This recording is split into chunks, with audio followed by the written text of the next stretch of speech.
You may now kiss Thea. That's when it happened. A loud mechanical whir shattered the peaceful blend of soft music and rustling leaves. All heads snapped upward, right above the altar. Nestled between the happy couple and a pristine blue spring sky, hovered an ominous drone. It circled deliberately, its presence more vulture than camera. This wasn't the photographer's equipment. It was sleek, black, and clunky, buzzing low with menace. A tiny speaker sputtered out warnings about an unauthorized gathering. The bride's veil fluttered in the breeze. The groom's jaw tightened. Then, without hesitation, he gave a small nod toward a wooden crate hidden just beyond a bush. The best man jumped into action, flinging the lid open. From the cage erupted a blur of wings and flurry. An enormous hawk, slicing through the air with lethal grace. Guests gasped. The drone attempted to flee, but it was already too late. The hawk head locked on. This wasn't just any bird. It was Vaco,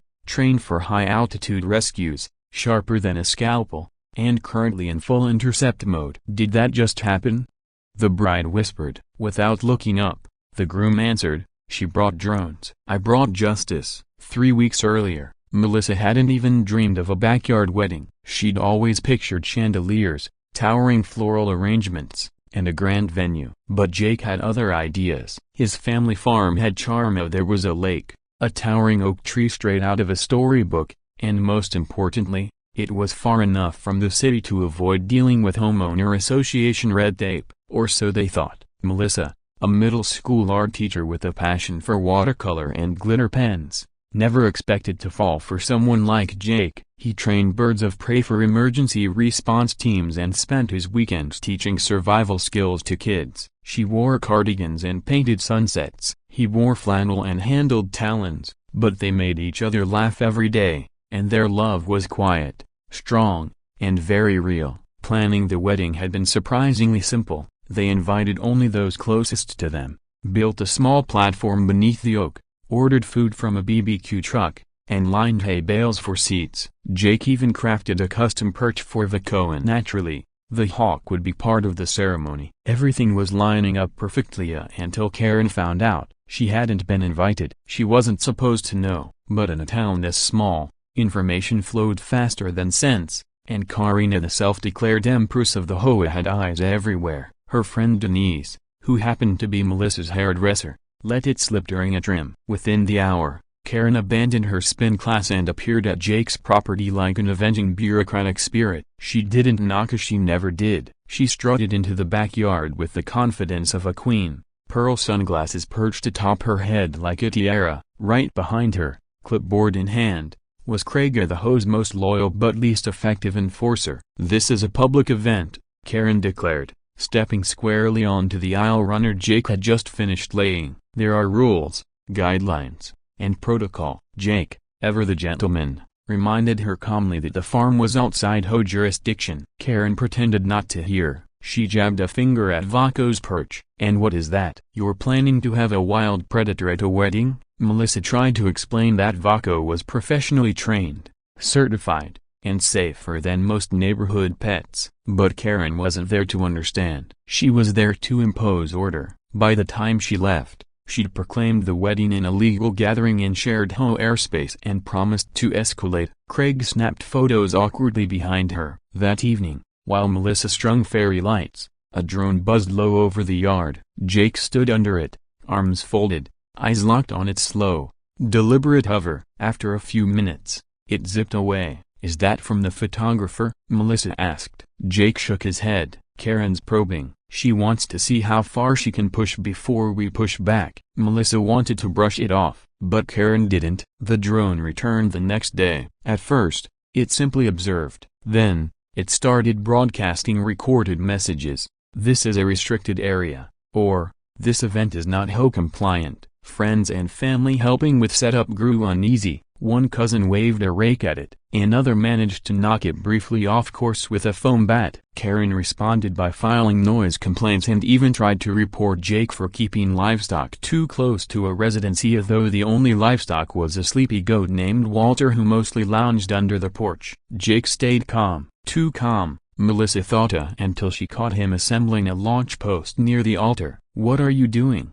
She asked, suspicious. Just a little insurance, he said with a grin. In case this turns into aerial warfare. He stroked Vaco's feathers and whispered something only the hawk could hear. Melissa wasn't sure whether to laugh or worry. She chose to laugh, but deep down, she knew Karen was far from finished. The morning of the wedding was flawless. The sun sparkled across the lake, the sky a flawless blue. Guests arrived early, sipping lemonade from mason jars while an acoustic guitar played softly in the background. Melissa walked down the aisle in her mother's lace gown, her smile so wide it ached. Jake stood waiting, eyes shimmering with unshed tears. They had made it. Through the stress, the drama, the low-flying surveillance. Yeah, they were here, together. But just as the officiant began to speak, that familiar buzz returned. All eyes turned skyward. The black drone was back. The drone swooped lower this time, equipped with a glaring red light and an extended camera lens. It hovered menacingly just above the couple. "Are you kidding me?" Melissa muttered,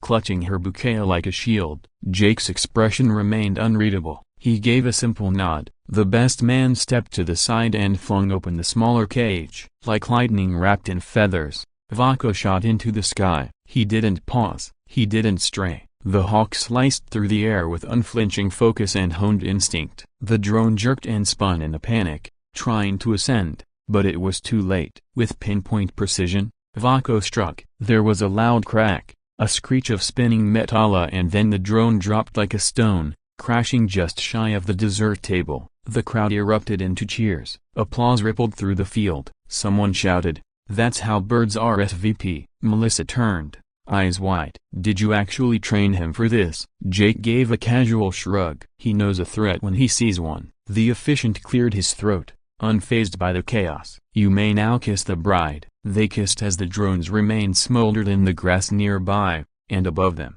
Vaco circled silently, more guardian than guest. The wedding carried an laughter echoing across the fields, joy undisturbed by any more digital intrusions. While guests danced under twinkling lights and toasted under the stars, Vaco rested in the shade with a bowl of chopped lamb, his job done. But as Melissa adjusted her train and sipped champagne, she knew this wasn't over. Somewhere, Karen was already plotting her next strike. And Melissa, quietly and resolutely, promised herself, if the HOA wanted a war, she and Jake were more than ready to take flight. By morning, the wedding was all anyone could talk about, and not just for the vows or the food, but for the now viral video capturing Vaco's mid-ceremony takedown. The clip, recorded by Melissa's cousin, racked up over 50,000 views before breakfast. By noon, a local news station was asking for broadcasting rights. The cousin even uploaded a slow-motion version titled "When Home Meets Talent Justice." What had started as a backyard wedding was now a nationwide curiosity, a part spectacle, part symbol, entirely unforgettable. Viewers were hooked, amused, outraged on behalf of the couple. But not everyone found it funny. Karen had already launched her counterattack. That afternoon, 2 animal control officers showed up at Jake's farmhouse, looking sheepish and out of place. Jake answered the door with Vaco perched calmly on his arm, regal and composed like a winged statue of defiance. One officer cleared his throat. "We received a report, a broken bar about a hawk trained for aggressive behavior." Melissa stepped forward with a binder. Inside were every necessary permit, certification, and veterinarian endorsement confirming Vaco's legal role as a trained rescue and search bird. She had compiled the documents 2 weeks ahead of the wedding, anticipating just such a stunt. The officers skimmed the papers, nodded, and apologized for the visit. Before leaving, one of them shyly asked if he could take a photo with Vaco. Jake agreed, offering a small smile, but Karen wasn't backing down. Next, she contacted the sheriff's office, claiming that the wedding had violated local noise laws and that the drone's destruction amounted to an act of terrorism. Sheriff Wilcox, a common seasoned man who had known Jake since childhood, called for clarification. Jake explained everything plainly. The sheriff laughed so hard he had to put Jake on hold mid-call. Later, he sent a text that read, "Tell Vaco he's deputized in spirit." That moment of levity didn't last long. The very next day, Karen pulled a move no one saw coming.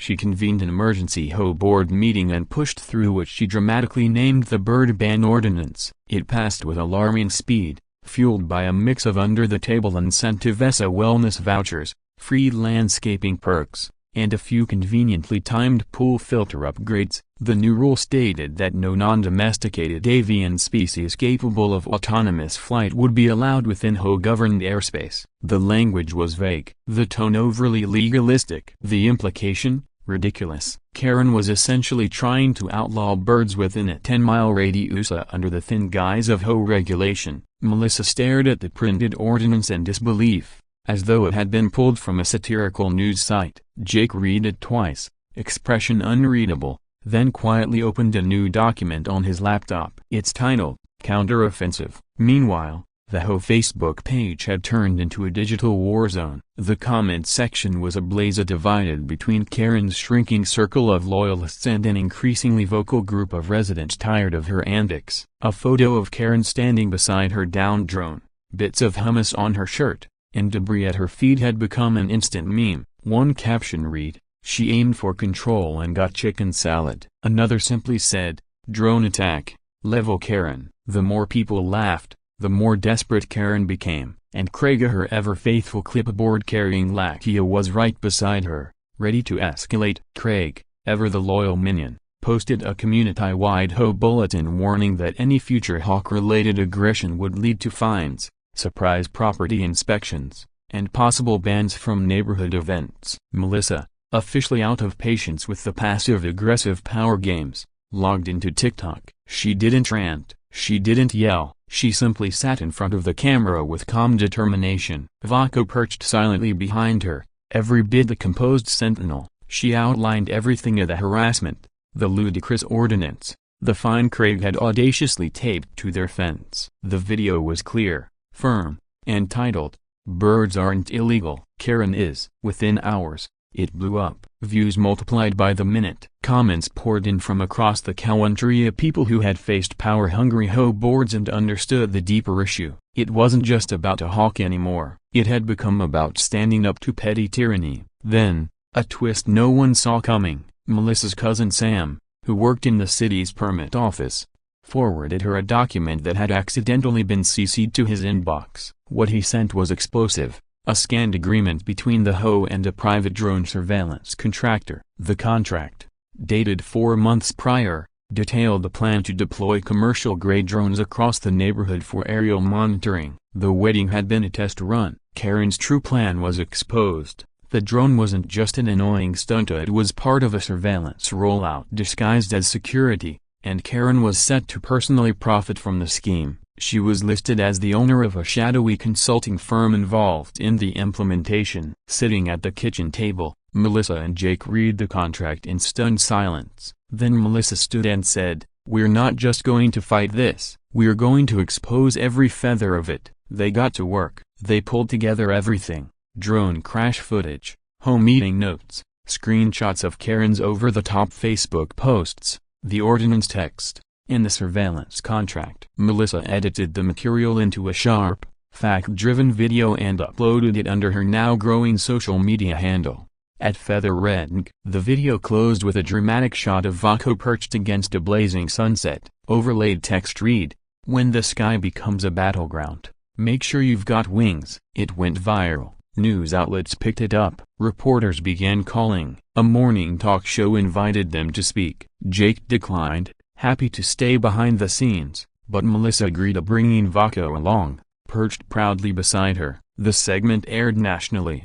Days later, the city council announced a formal investigation into the HOA. Now, Melissa and Jake weren't just fighting back, they had legal backing. A local attorney named Mark Denslow, known for taking down corrupt HOAs, offered to represent them pro bono. While the public rallied, Karen unraveled. She posted a frantic home message, filled with all-caps warnings, bolded nonsense, and legal jargon that barely made sense. She accused Melissa of media manipulation, Jake of hawk indoctrination, and even suggested that Vaco might be a classified military asset. It would have been hilarious if it wasn't so desperate. Then came her last-ditch move, a civil complaint, delivered on a Monday morning by a courier who looked equal parts embarrassed and exhausted. She accused Jake and Melissa of property damage, emotional distress, and violating her freshly passed ordinance. Jake read it without a word, then passed it to Melissa. She read it twice,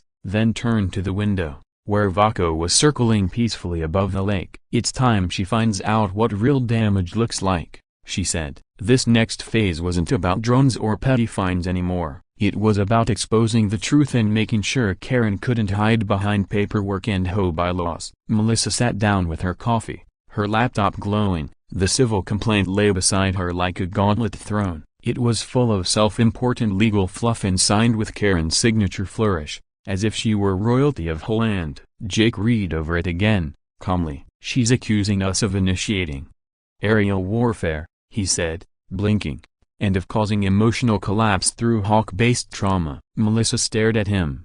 "Apparently, Vaco is responsible for the HOA's public image crisis." Jake smirked. "We should start charging him as a consultant." But they both knew this wasn't just another Karen tantrum. This was a strategic attempt to twist the narrative, shift blame, and muzzle them before they could fully reveal her surveillance scheme. Melissa began compiling everything into a single, airtight legal file. This wasn't revengeia, it was precedent. They called Mark Denslow. When Mark arrived the next morning and reviewed the material, he grinned. "This isn't just harassment, this is surveillance fraud, misuse of HOA funds, and illegal drone deployment. She's cooked." Melissa liked him immediately. While she and Mark built the case, Jake had another idea. He reached out to colleagues from the falconry and wildlife community and proposed a public demonstration, an educational event showcasing the safety, training, and real-world use of birds of prey. He called it "Wings Over the Farm." Invitations were sent out. A cheeky tagline read, "No dronezilla unless you want to end up feathers and wires." The day arrived with blue skies and more guests than expected. Families brought lawn chairs, picnic blankets, and wide-eyed kids. Jake and his fellow falconers flew a variety of birds: owls, hawks, falcons, each flight paired with educational commentary on training protocols, safety measures, and the vital role these birds play. But the star of the show? Vaco, of course. When he glided in a slow, elegant dive through a hoop held by a giggling 6-year-old, the crowd went wild. Applause echoed across the field as Melissa stepped up mid-event to give a short speech. Calm and composed, she addressed the crowd, drawing a clear line between responsible private land use and authoritarian overreach. It was factual, heartfelt, and hit exactly the right nerve. Meanwhile, at the edge of the HOA property, Karen watched through binoculars, her face twisted in fury. She dispatched Craig to document the event from a distance, hoping to catch some sort of violation. He lasted about 20 minutes before succumbing to the smell of kettle corn, buying a corn dog, and applauding a kestrel demonstration. Back at the farm, Melissa's words had already gone viral. Someone filmed her speech, set it to cinematic music, and reposted it under the title, "When They Try to Clip Your Wings, Build a Runway." By nightfall, the video had exploded online. A local reporter requested a follow-up interview. A prominent civil liberties blogger reached out with plans to publish a feature titled, "Falconer vs. HOA Tyrant." But the biggest development came the next morning. Melissa opened her inbox to find an anonymous message titled, "You should see this." Attached, an unofficial but thorough PDF of the HOA's financial records. She scrolled through it, eyes widening. The document exposed a paper trail of funds allegedly earmarked for community development that had instead been funneled into Karen's drone surveillance scheme. Her shell company was billing the HOA under inflated maintenance charges, and worse, a separate line item showed regular payments to her son Zilka, conveniently responsible for drone parts and equipment. Melissa stared at the screen. This wasn't mismanagement. This was full-blown corruption, layered in fake invoices, misallocated budgets, and personal profit hidden behind HOA bureaucracy. She forwarded the file to Mark without hesitation. Mark showed up at the farm less than an hour later, eyes shining as he flipped through the documents. "This is enough to trigger a full forensic audit," he said, voice electric. "She's not looking at fines anymore. She's looking at felony charges." They updated their countersuit, compiled a digital evidence archive, and prepared to file a formal injunction against Karen's surveillance program. Melissa made one final video, just her, speaking plainly to the camera. She outlined the evidence and the implications, and never naming Karen directly, but ending with a quote that made it perfectly clear: "When someone builds a kingdom on fear, It only takes one hawk to remind them the sky belongs to everyone. Karen responded as expected, with a nuclear meltdown. She posted a 6-paragraph tirade on the HOA's online bulletin board, accusing Melissa of cybercrimes, labeling Jake a wildlife terrorist, and claiming Vaco was a genetically engineered military bird sent to spy on her property. The message was so unhinged that it sparked immediate backlash. HOA members began resigning. Craig disappeared from public view. The HOA's vice president issued a separate statement distancing himself from Karen and calling for a full internal review of board activities. The very people who once backed her hummus at potlucks were now pretending they'd never even liked her. As court loomed, Melissa and Jake braced for the storm. But before it hit, they held one last gathering at the farm. It was simple: string lights between the trees, soft music playing from a speaker, and Jake's grandmother's apple pie served fresh and warm. Friends, neighbors, and even a few reformed HOA members came to show support. Vaco perched quietly on his stand, surveying the scene like royalty. He soaked in the attention as if aware of his role in it all. Melissa looked around at the laughter, the warmth, the sense of peace, and felt something click into place. She turned to Jake, who stood beside her, watching her with that quiet, steady calm she'd come to lean on. "Tomorrow might be a storm," she said softly. Jake nodded. "Then let's fly above it." Darkness gathered on the horizon. Court was coming, and it promised turbulence. But in that moment, surrounded by friends, with Vaco's wings rustling in the dusk breeze, they felt untouchable. The hand that tried to cage them had underestimated something simple and ancient. Freedom always finds a way to rise. The next morning, as they stood at the courthouse steps, Melissa's fingers wrapped tightly around Jake's. The folder Melissa carried was thick with evidencia documents, statements, and damning financial records. Vaco wasn't with them that morning. He remained at the sanctuary for safety. Still, his presence lingered in their every step like a silent sentinel. Outside the courthouse, reporters gathered behind roped-off barriers, cameras and boom mics poised like vultures waiting for a fall. Melissa held her head high. She wasn't walking in as a bride or a schoolteacher today. She was walking in as a citizen who'd been pushed too far by a petty tyrant mistaking power for ownership. Karen was already seated inside the courtroom, flanked by 2 twitchy-looking lawyers and Craig, who looked like he hadn't slept in days. She wore a lavender blazer, pearl earrings, and the brittle confidence of someone desperately clinging to the illusion of control. Her expression cracked slightly the moment she saw Melissa enter. The room was packed with HOA members, curious neighbors, journalists, even a few local officials. The buzz in the gallery felt more like opening night at a play than a court proceeding. Everyone wanted to witness the spectacle, the most bizarre and talked about civil case in the county's history. When Judge Thorne took the bench, a wiry man with sharp eyes and a reputation for patience, the room stilled. The bailiff called for order, and the show began. Karen's legal team opened with flair. They painted Melissa and Jake as reckless and irresponsible, claiming Vaco was a trained predator released in a public setting. They warned of dangerous viral fame that had incited threats against the HOA. Karen, they argued, was simply a misunderstood protector of her community, maligned by trolls and misrepresented by sensational headlines. But then the drone footage played. Silence fell as the video showed the drone intruding on the wedding, hovering like a mechanical wasp just feet above the ceremony until Vaco appeared in a blur and knocked it from the sky with surgical precision.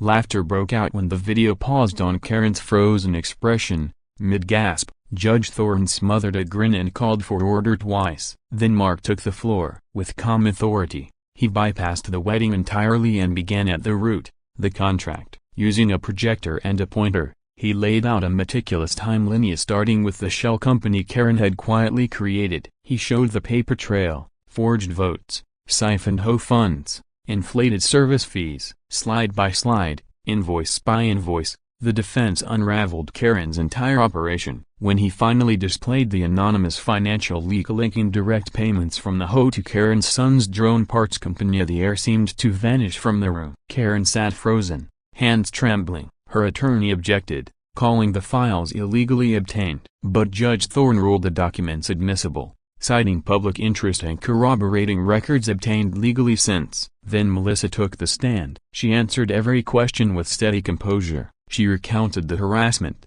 The drones, the psychological pressure and the heartbreak of hearing her wedding vows drowned out by the whine of surveillance rotors. Her voice faltered only once, but in that brief silence, the room felt her weight. Jake followed. His testimony was measured, practical. He detailed Vaco's licensing, training, and the split-second decision to intercept a threat. "No," he said when asked if Vaco had been trained to attack. "He was trained to intercept and protect. That's exactly what he did." To close, Mark presented a letter from the Falconry Association of North America praising Vaco's restraint and professionalism. Even the jury leaned forward to read it. And then Karen broke. She stood mid-closing, blurting accusations through a cracking voice. She claimed she'd been set up, that Craig had misled her, that Melissa was obsessed with destroying her, that Jake hated her authority from the start. Judge Thorne let her speak, but the sympathy had long evaporated. Then, finally, Craig stood. "I have something to say," he said quietly. Judge Thorne allowed it. Craig took the stand and, for the first time in months, told the truth. He confessed to falsifying HOA votes under Karen's orders. He revealed she had ghost-written the ordinance banning Vaco and masterminded the surveillance program from the beginning. He admitted he'd been afraid to speak up, but after watching her try to ruin a wedding and destroy a family over a hawk, he couldn't stay silent any longer. Karen went pale. Her attorney stopped taking notes. And in that moment, the entire case shifted. The verdict came swiftly. Unanimous. Karen's civil complaint against Melissa and Jake was dismissed. The court ruled in their favor on all counts: invasion of privacy, intentional infliction of emotional distress, abuse of HOA authority, and unlawful surveillance. Karen was ordered to pay damages, cover all legal fees, and referred for criminal investigation on charges of fraud, embezzlement, and misuse of HOA funds. The courtroom erupted in applause until the bailiff barked for silence. Melissa felt the tension drain from her body like 1,000 pounds lifting at once. Jake simply reached over and gently squeezed her hand. Outside, reporters swarmed, but Melissa offered just a single statement. "We didn't want to fight. We just wanted to be left alone. But when someone tries to fly over your life and claim your sky, you have every right to defend it." That was all they said. They declined every other interview. They didn't want headlines or attention. They wanted peace. Peace, as it turned out, came in strange forms. 2 days after the verdict, the city council suspended the HOA's operating license pending a full audit. Karen was formally removed from her position. Her once manicured front lawn now bore a handmade sign left by a neighbor's child.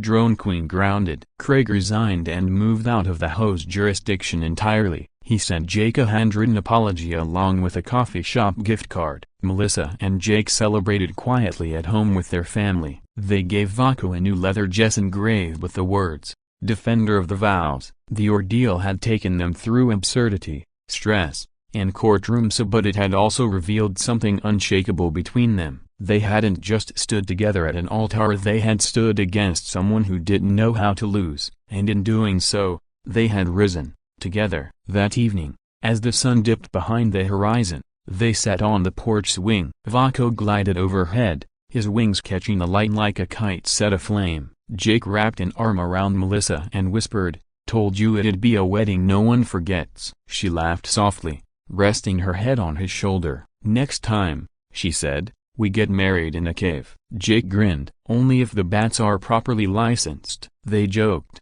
but they both knew the story wasn't over. Something told them Karen wouldn't disappear entirely, but whatever came next, they were ready, because now they had proof. Sometimes all it takes to bring down a drone army is a hawk with purpose and a couple who refuse to bow. A week after the trial, the farm was quiet again, but not the same kind of quiet. This silence had weight. It felt like resolution. Melissa stood at the lake's edge in a simple sundress, watching Vaca trace wide, lazy circles overhead. He wasn't hunting it, just soaring for the joy of it, the way Jake had always said birds do when they know they're safe. The air was different now. No buzzing drones, no whole letters stuffed in the mailbox, no visits from clipboard-carrying men pretending to be officials. The battle was over, and the scars were already starting to fade. But Melissa didn't want to forget. Not completely. Some stories are meant to linger. Jake approached, a box tucked under one arm, the kind meant for old keepsakes.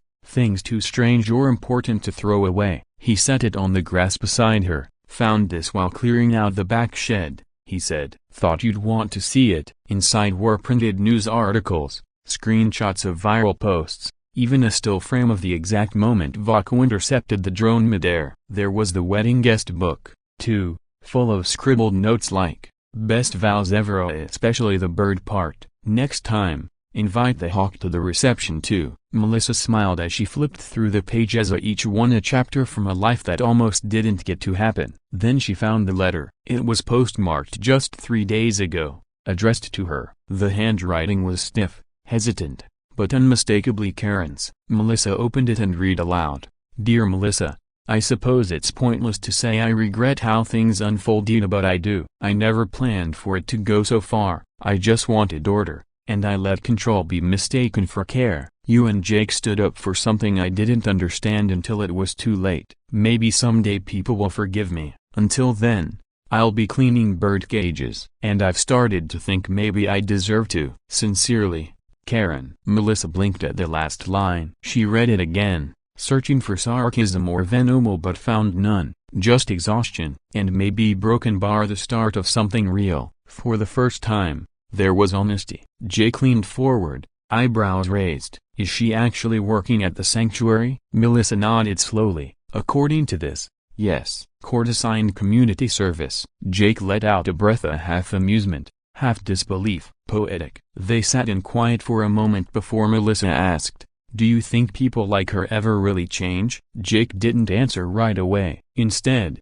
he reached into the box and pulled out a photo of Vaco standing triumphantly next to the shattered remains of the drone. "I think," he said, "sometimes the sky reminds you who it belongs to. Maybe some people just need to look up more often." That evening, they hosted a small second ceremony, not a wedding, exactly, but a celebration. Just close friends, family, and the neighbors who had stood with them through the madness. They called it Wings Over the Farm Redux. Tables were arranged under string lights. A local bluegrass band played softly near the barn. In the center of it all stood a freshly carved wooden perch, taller and more polished than the one from the wedding. Etched into it were the words, "Defender of the Vows." Vaco stood proudly on it, as if he knew he was the evening's guest of honor. But the highlight wasn't the food or the speeches. It was a surprise flight demonstration Jake had quietly arranged. Just as the sun dipped behind the tree line, he stepped into the center of the field and whistled once. From the forest canopy came not just Vaco,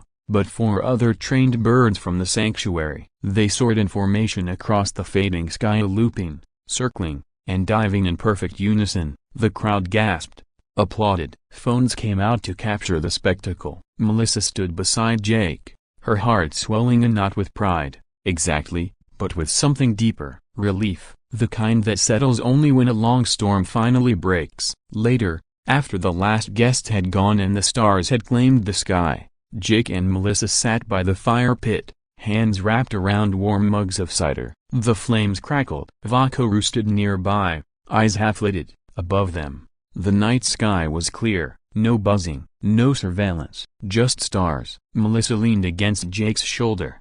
"Do you realize we made it through a war with the HOA?" she whispered, "and came out the other side with a national audience?" Jake chuckled. "And a Falcon-themed wedding album." They didn't talk about the lawsuits, or the hearings, or the surveillance scandal that had rocked the HOA into near collapse. They didn't need to. The city's legal team was handling the aftermath, and for the first time, Karen's reign of quiet intimidation was truly over. The HOA board had called an emergency election. All members involved in the drone fiasco were removed. Some residents of those who once backed Karen without question had come forward to admit they were wrong. A few even offered to help repair the community. It didn't fix everything, but it was a start. Sometimes justice moves slowly, sometimes it flies. Melissa posted one final video to the @featheredfiancé copyright TS account. No flash, no drama, just a calm recap of what happened, what they'll earned, and what others might take away. "You can't control every detail,"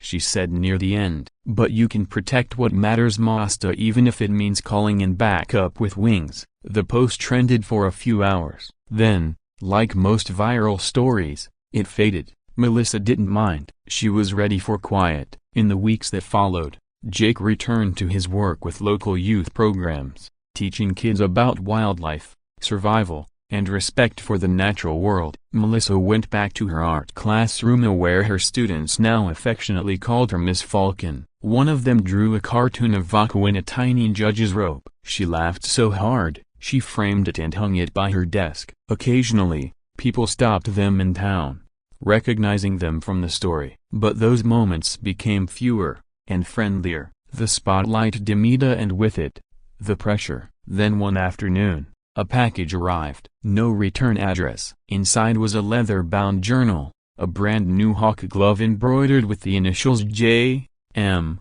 and a note: "Even the sky needs protectors. Thanks for reminding us." They never figured out who sent it. Melissa liked to believe it came from someone who had followed their journey and saw, in their story, a mirror of their own silent battle. Not everyone can fight a drone with a hawk, but everyone knows what it means to be under attack, and to stand their ground. Months later, on a calm summer day, Jake and Melissa walked the same path they had taken before the wedding, past the old oak and down to the lake's edge. Vaco soared overhead, just a dark speck against the vast blue sky. Melissa reached down and picked up a flat stone, skipping it across the water. Jake smiled. "What now?" she thought for a moment. "We build something no one can fly over." He raised an eyebrow. "Like a fort?" She laughed. "Number. Like a life. Strong, simple, rooted, untouchable." He nodded, eyes still skyward. They stood there in easy silence, watching as Vaco caught a current and rose again. No interference, no buzzing, no warnings from above,